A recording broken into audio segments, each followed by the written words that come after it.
This episode is in partnership with Authority Magazine. Authority Magazine, a Medium publication, is devoted to sharing in-depth and interesting interviews featuring people who are authorities in business, pop culture, wellness, social impact, and tech.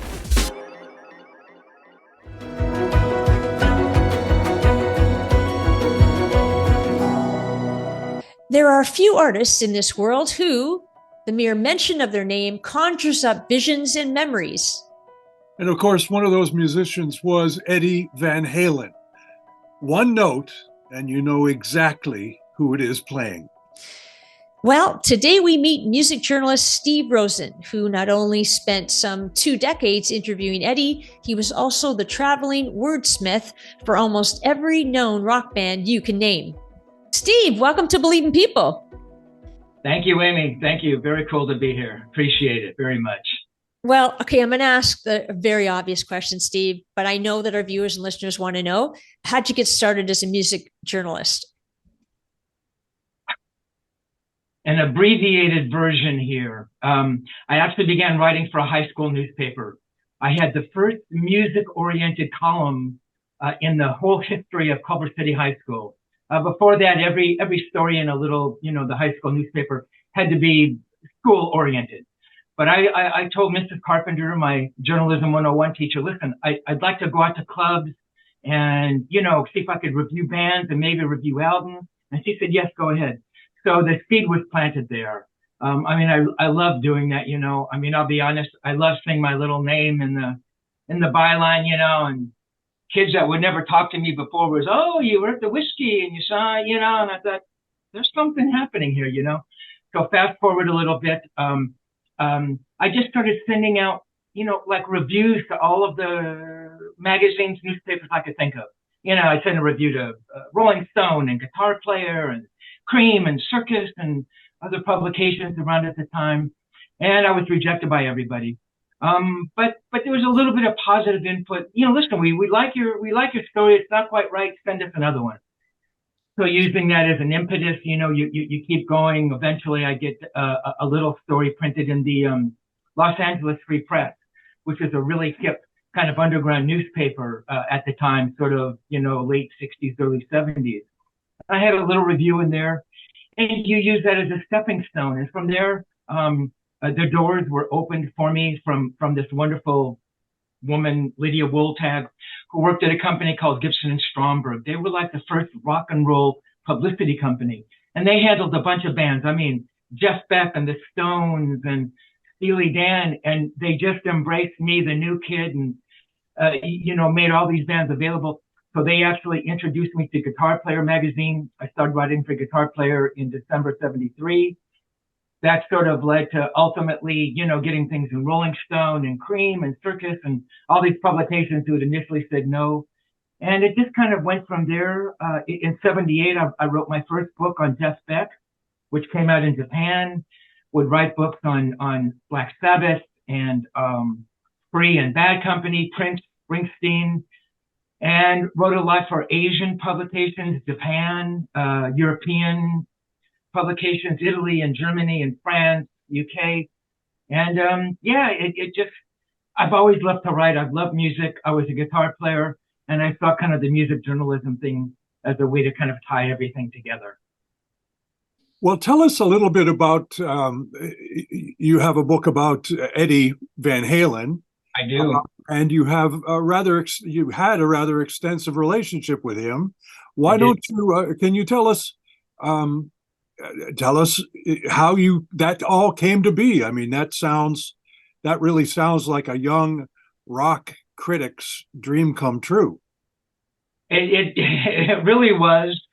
And, I'm not a big believer in kind of destiny, that kind of thing. I think you kind of make your own way in this world. But that being said, it's June 1977. I go to the Whiskey, the famous club on the Sunset Strip, and I'm there to see Cheap Trick record a live record. I went to the Whiskey a lot back in those days. But on this particular night, I almost wasn't going to go. And my brother was kind of a Cheap Trick fan. So I thought, yeah, let's go to the Whiskey. So we go, Michelle Meyer, who is the girl who booked the whiskey. I knew Michelle. She's this wonderful Yenta-like personality who had her fingers on everything that was anything worthwhile in Hollywood. And she knew I was writing for Guitar Mag. So she said, listen, there's this guy you have to meet. You know, he's upstairs in a dressing room. So she ushers my brother and I upstairs. And I see this guy standing in the corner. And you have to understand, this is 77. Their first record would not be out until February 78. They had been playing the Whiskey and they played the Starwood, another club in Hollywood. But not that much was known about them. It was known that they had scored a big record deal for Warner Brothers Records. But it's not like there were a lot of photos around and you couldn't like go look in magazines to find stories because they didn't exist. So I think that I recognized Edward standing in the corner when we walked up into the dressing room. But that could just be, you know, me rewriting history. I mean, I'd maybe seen his photo on all the flyers that the band used to put up and down on the street lamps in Hollywood. So anyway, Michelle walked me over and introduced me to Eddie Van Halen, Steve Rosen, you know, and we just start talking. And it's one of those amazing conversations. And, you know, it feels like a conversation that was sort of begun earlier. And you're just kind of continuing this conversation, you know, and I just felt this connection with this guy. And he loved all the same music and all the same guitar players that I loved. Eric Clapton was his biggest influence. I loved Eric Clapton. I mean, I knew every lick, every riff Eric Clapton had ever played. And, you know, Edward was a big Ritchie Blackmore fan, and I loved Blackmore and Jeff Beck. And we just had this conversation, and it was amazing. And yeah, I mean, part of me, you know, again, thinks about serendipity and synchronicity and destiny. And I almost didn't go that night. And I wondered, well, what if I hadn't have gone? You know, would the relationship have happened? And it was luck. And he felt something in me that he felt comfortable with, and he trusted, and he had this respect for me. And obviously, I respected this guy. You know, his talent was just remarkable. He was, you know, he was once in a generation. And yeah, it was a rock and roll journalist dream come true, you know. No kidding. No kidding. And Steve, so you did 50 interviews with Eddie over the course of 26 years. Okay, so what surprised you about him? And because you knew him so intimately, and tell us like when did you have those conversations? I watched a couple of videos that you recorded. I mean, you know, 3 a.m. conversations. So yeah, tell us about that. So I was interviewing Edward for the magazines I was writing for, specifically Guitar World. I did 3 covers on Edward for Guitar World, plus a lot of major features. And excuse me, but beyond those, as you referenced, Amy, were these conversations that I've typified as Twilight tapes, because normally Edward would call me at 2 or 3 in the morning, 4 in the morning, and he wanted to talk. And sometimes it was about music, more times than not it wasn't. And these were the kind of the deeper dive conversations. And when I realized, and I write in the book, I had forgotten about those conversations. They actually truly resided in this binder of interviews, and I didn't know what they were until I started working on the book. And I opened this binder up, and I see these tapes kind of cryptically marked, and I put one on, and it just happened to be queued up at this thing where Edward is saying, "My dad thinks I'm a genius." And I can hear Edward breaking up. I can hear him crying, basically. His father had passed away by that point. And at that point, I go, oh my God, this is special. So what can I tell you about Edward that was unexpected? He had an extraordinary self-awareness. He knew he was a very, very, very good guitar player, but he had a very kind of a minimal ego. I mean, he would never say to me, "Oh man, that was a great solo I played, man." And, "Oh, that guitar player, you know, he could never, you know, he would never be as good as I was."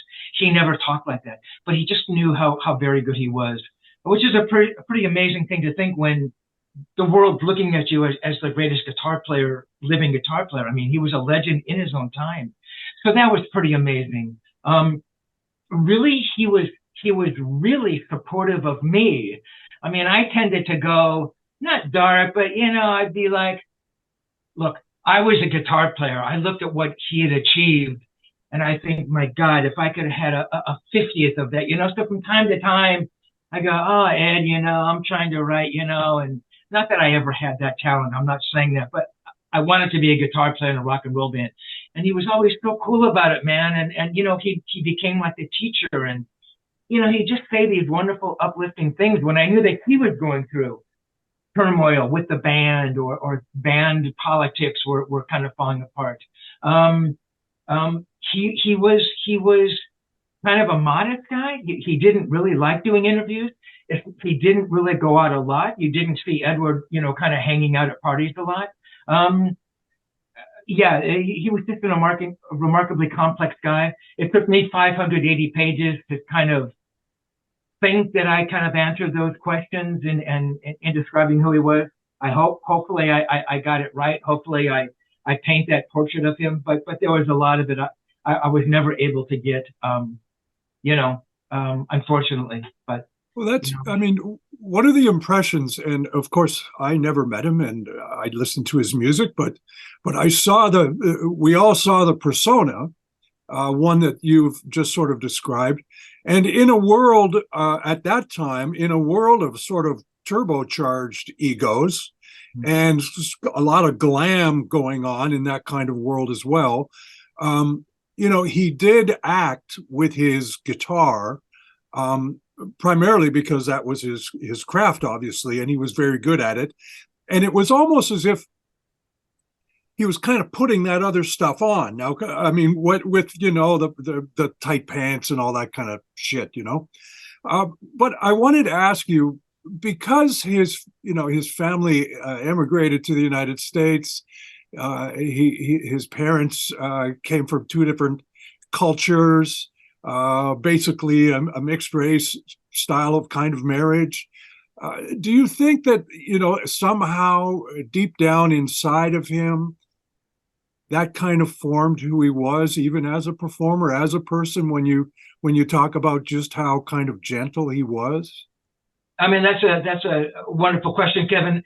I really wish those were one of the areas I wanted to talk to him more about. Let me digress for 2 minutes here. In 1985, I was going to write Edward's authorized biography.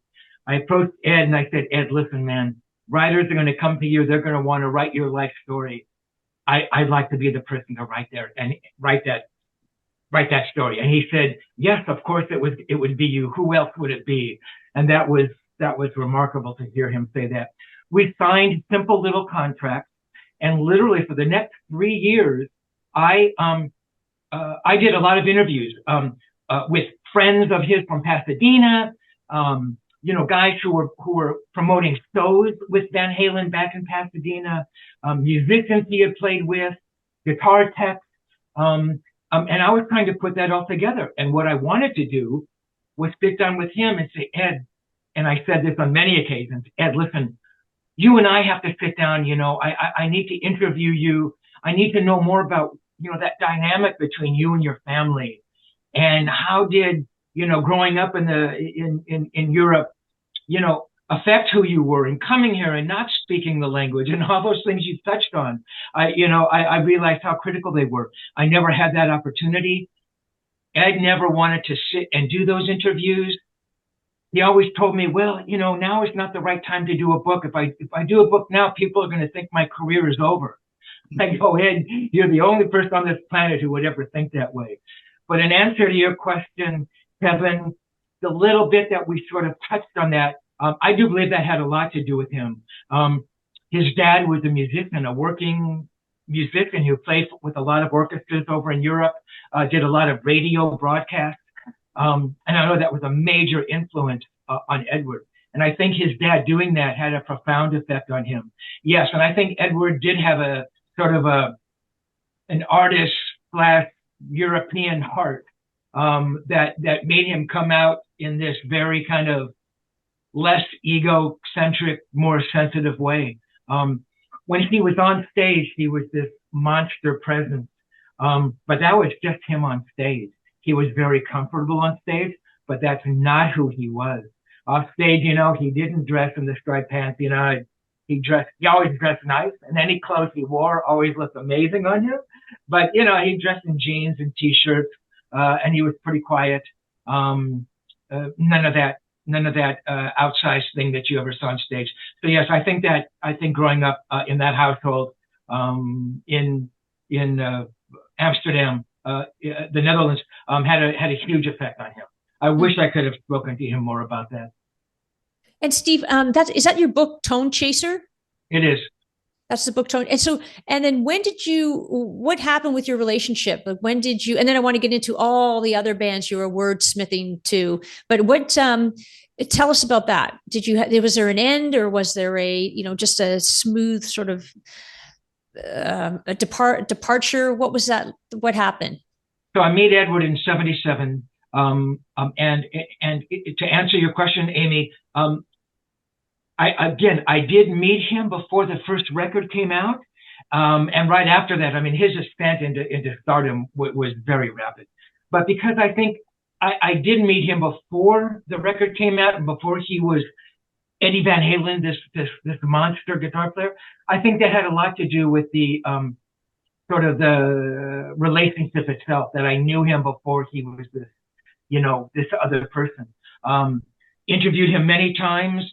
And I don't want to give the book away, but Edward started changing. I noticed it as early as the early 90s. He just became a different person, and I've talked to a lot of people, and they said, well, a new manager came in, the band were going through changes, they provide a lot of answers that they think may have caused his change. I don't know. I've tried to answer that question in the book. He changed a lot. In 2003, I had my last conversation with him, and it was very sad. It was depressing. He said some pretty terrible things to me. By then, everybody knew Edward was very sick, very, very, very sick by 2003. The band was not in good shape. I think they had lost their record deal. His marriage to Valerie Bertinelli was not good. There was drugs, right after that, there are pictures of Ed looking really unhealthy, torn jeans and tennis shoes with no laces, and his hair in a samurai bun, and looking disheveled, and it was horrific. But yeah, no, it ended in a bang, not a whimper, unfortunately. And for the 17 years from the last time I spoke to him to when I began the book, actually on my birthday, August 24th, 2020, I thought about him a lot. I had reached out to him several times, some emails, a phone call. I never heard back, and then about 6 weeks after I began the book, he passed away. So it really left a lot of questions unanswered, unfortunately. But I try to write about that as honestly as I could in the book. So when you are practicing your craft, be it with Van Halen or any of the others, Led Zeppelin or Jimmy Page or Jeff Beck or obviously Clapton, all of the people that you seem to migrate towards happen to be great guitar players, which I don't think is a coincidence. How do you get those nuggets out of them? How do you approach it? Obviously, you don't show up like Jimmy Olsen or something with a little pad in your hand with a pen. How do these people are guarded? Guarded in many ways. They're guarded with their personality. They're guarded by security. We've all You know, a lot of us saw the film, that Led Zeppelin film, whatever the heck it's. The song remains the same. Yeah. Sorry, I was having a mental break there. You know, it's a bubble. How does someone like you pierce that bubble? Well, that's a great question. You know, I think it was a few different pieces. I'd always loved music. Before I started writing, I had a big record collection before I ever started writing. And once I started writing, one of the perks of being a rock and roll journalist back in the day was you were now on all of the mailing lists for all the labels. So every month I was receiving all the records from Warner's and Capitol and MCA and RCA. So my record collection grew. But before getting these free records, some of the rock and roll swag, I had a monster record collector. I mean, I had all the Jeff Beck records and Jethro, Tull and Spirit and Cream. And, I loved listening to music. I was a guitar player, so I was always focused on the guitar player. I was a pretty voracious reader, even early on, even back in elementary school. I can remember learning how to read. I can remember that moment when I recognized the words and I could put them together. And that to me was a true revelation. I love to read, and I love to write. I love kind of like doing term papers and writing papers and typing out my little, history papers. So I think all those elements came together. And when I was in a room with Jeff Beck, look, Jeff Beck was my hero. I mean, I would have paid you money to have sat in a room with Jeff Beck. I would have gone in there for free in a heartbeat to have met Jeff Beck. So to sit there on a bed in the Continental Hyatt House and talk to Jeff Beck, it was beyond a fantasy for me. And I think what comes across in my interviews, and I don't think it was conscious, was a combination of all those things. Understanding how lucky and how rare it was sitting in there in a room with that artist, trying not to cross the line of being the crazy fan nerd boy, but just having just this ultimate respect of thinking, I play guitar, never in a million years would I be able to approach what you do, but please tell me what it is you do and know that what you tell me, I'm breathing in every word. And that seems to have come across for the interviews. And I literally interviewed guys for 5 decades. I began writing in 73 and it really ended about 4 or 5 years ago, maybe just short of 50 years. And it was just this natural thing. And I was always nervous, even if I'd been writing for 30 or 40 years, I was always nervous walking in there. Or later on, it would become phone interviews, which were a little less personal and a little bit more challenging.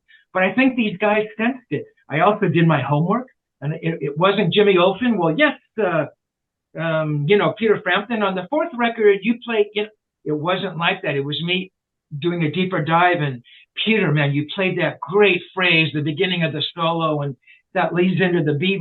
I mean, I think they understood immediately that I was musically inclined. I understood songwriting. I understood guitar playing.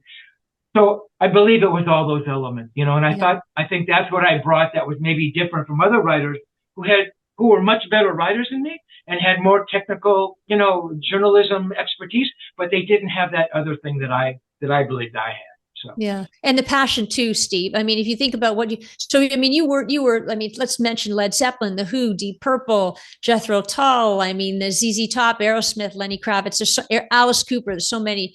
And you mentioned about Van Halen and you said, he changed over the years. So I kind of want to know, tell us mere mortals. And I say that what's behind the curtain? Like, are people just people, or, when they receive such fame, does it dramatically change who they are? I can say, yes, it does.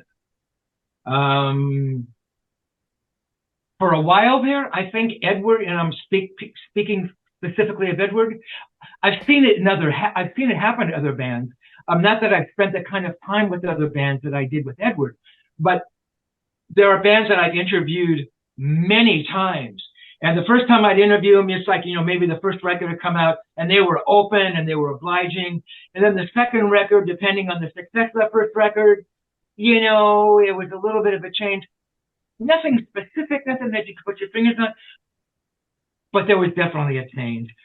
With Edward, I can tell you that the first record, the first tour, maybe even the second record, the second tour, he was king of the world. He was jubilant. He was joyful. He was just this unleashed fury.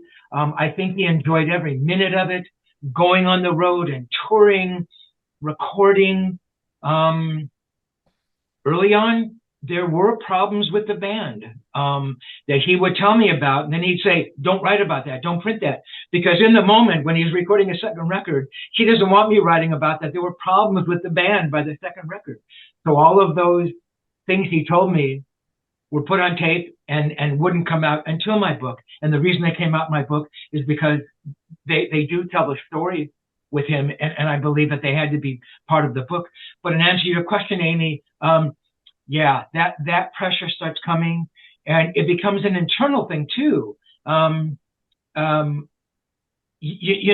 You come out with a first record and it's hailed as one of the greatest rock and roll guitar records ever.